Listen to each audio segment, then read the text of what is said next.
is nothing in there whatsoever. It does sound pretty badass, don't get me wrong. There's nothing, absolutely nothing in there.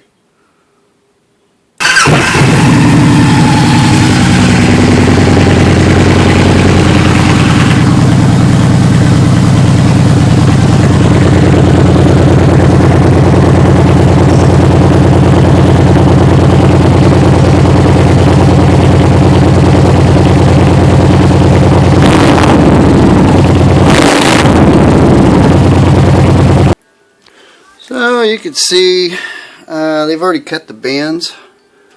That saves me a little bit of time. The guy that the dealership had do this mod has already saved me a little bit of time here. I'm getting a lot of backfiring. I don't mean a little bit. I mean when I go from a hard shift from first to second, I get a nasty pop. I get a lot of popping on the D cell, and I'm hoping adding a little bit of back pressure here with the glass packs is going to help that. I'm probably into this whole project maybe a total of not even 20 minutes. I've got the saddlebags off, pipes off, tips, covers off, one side anyway. The goal is for this to go inside of this. I have the Thrush 24-200 glass pack laid alongside the original not quite so stock muffler. It's been gutted, as I've said before. The nice thing is whoever did this, they did mark the tailpiece here, and so it's already scribed. It looks like he's been doing this for a while. And he does have a 3-inch pipe coming out with the right angle and a slash cut on it. So my goal is to not actually have to weld a tailpipe onto the end of this, and just vent into this larger pipe. I don't think anybody will even see the outlet of this this Thrush glass pack. So I'm going to have to cut this part off, the end cap here, and also the front part. And if you're just gutting your mufflers, if that's your intent, you could skip cutting the front part off. But if you're doing the Thrush mod, from what I've read, you're going to want to cut this off. It's going to save you a lot of grief. And the reason I say that is because there is after you cut the tailpiece off and you remove the stock baffles, there's still a mesh inside the stock muffler. It lines the inner walls. And if you leave that in there, you're going to have a bear of a time getting this in. And this isn't from experience, this is just from what I've read from multiple people that have actually beat these things in with sledgehammers, used presses, and a couple people actually beat on them so much that they dislodged the inner baffles in their brand new muffler, which puts you right back at ground zero, and then you have a muffler stuck inside of your other muffler. So what I'm going to do is there's 4 little spot welds that hold that mesh on the tail end. I'm going to chisel those loose once I get my end cap off. And from what I've heard, once you do that and you cut this end off, that thing will slide right out this way. Sounds good at the time, right? Now stay tuned, we'll see how that actually works out for us. I have cut off, looks like I still have some cleanup to do, but I have cut off the original, well, not really original, but the modified tailpiece, end cap. This isn't a mesh, okay? This is just a solid metal sleeve. Now, I hope I don't have to eat my words, but I should be able to. Looks like there's 4 welds. I see one here. Maybe some other ones. Maybe one here. I expect some other ones here. Anyway, I'm going to cut the other end off, and hopefully I can slide that out, because I already tried to fit the Thrush in there, and the OD of the Thrush is the same as the OD of whatever this is right here. Now this is a 2013 model year.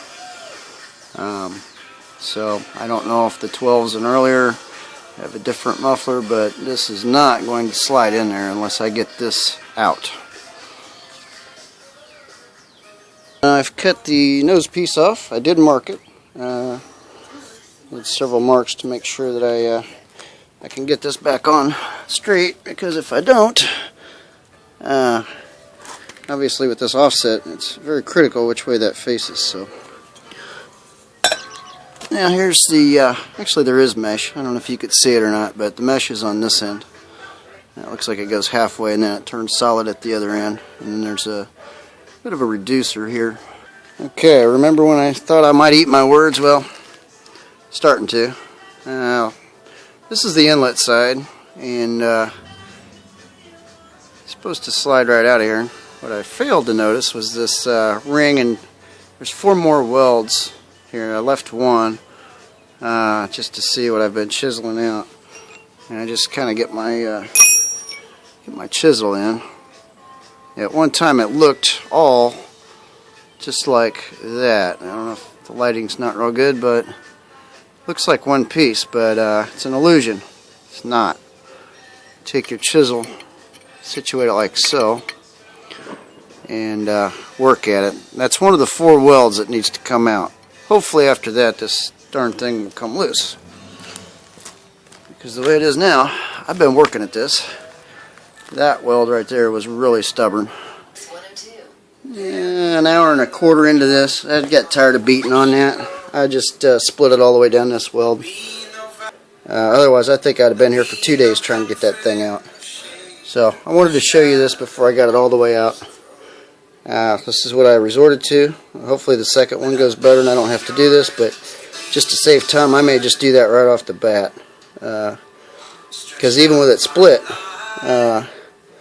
it's still pretty hard to get out. So, it is what it is. Okay, so here's the evil core. I'll tell you what, found out what was holding it. Believe it or not, this fiberglass almost turned into a glue, literally. It was, even with it being split all the way down through both layers, drove a screwdriver in there, spread the outer, drove another one in to collapse the inner, and this thing still would not move. I never realized fiberglass could stick that much, but it sure did. Anyway, it's out, it's free. Now I have a shell of what it once was. It's been pretty well cannibalized, as you can see. I hope it goes together as well as it came apart. Now, I'm going to leave this fiberglass in here. It should maintain a pretty good heat shield between the glass pack and the muffler. Keep my saddlebags cool, hopefully, as the original did. Somewhat cool, anyway. So I'm going to leave that in there, and then clamp it tight, weld it down. And when that weld cools, that's going to clamp down on that thing pretty good. I'm not going to really have to weld it in there. It's going to be a press fit, kind of like the original was. When I weld this seam and it cools down, it's going to shrink a little bit, and it's going to be a pretty snug fit. So hopefully I get it right the first time. I don't want to cut it and re-weld it.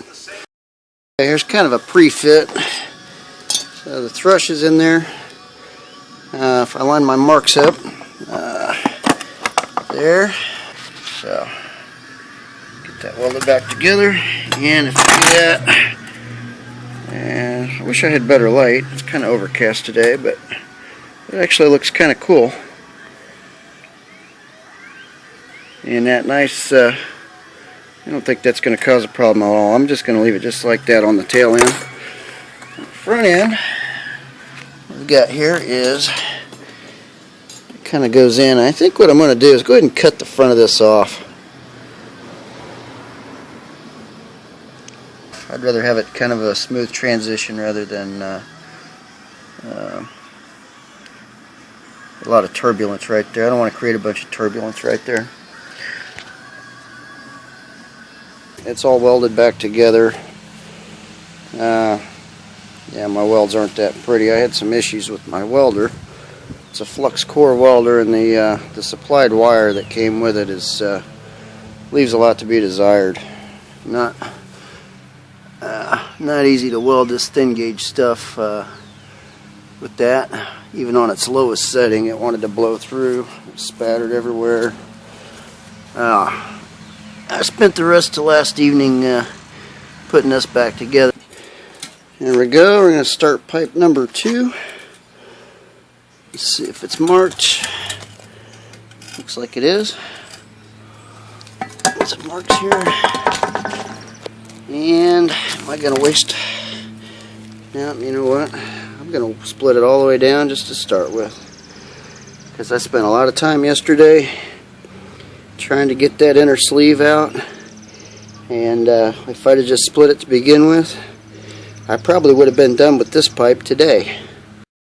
Okay, here's what I was trying to explain before. I don't know if you could see it or not, but after you cut that looks like one piece of metal. You can see right here where my fingernail is, if I can hold it steady. Too many cups of coffee. It's actually split there. That's where you need to work your chisel in. Start separating that. Once you do that, you'll find your 4 spot welds and break those loose. Do the same thing on the back side. And if you're like what I did yesterday, you'll beat on this until you're blue in the face before you finally decide to cut it all the way down. And then still beat on it to get it out. Okay, so that was a real bear to get out. This is not a job for the faint of heart, that's for sure.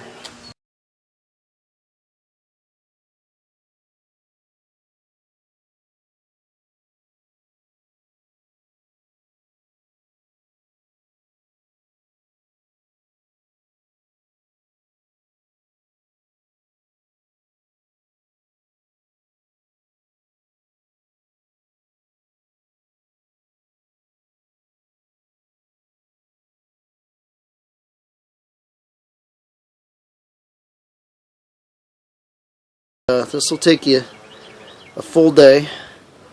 If you start in the morning, you start in the afternoon, you better plan on spending a part of your day the next day working on it. Anyway, what I'm doing here, you can see I've left the insulation in, cut that end back, and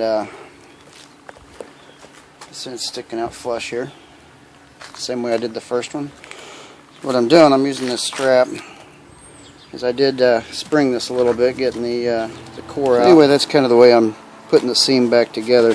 Just cinch it down, weld it, move the strap, and just work my way down. And then I'll put the end caps on last. So this is where I'm at. It's all welded back together. You see the muffler, the new muffler set up with the Thrush glass pack inside. Okay, here we are all back together. Let's see how it sounds.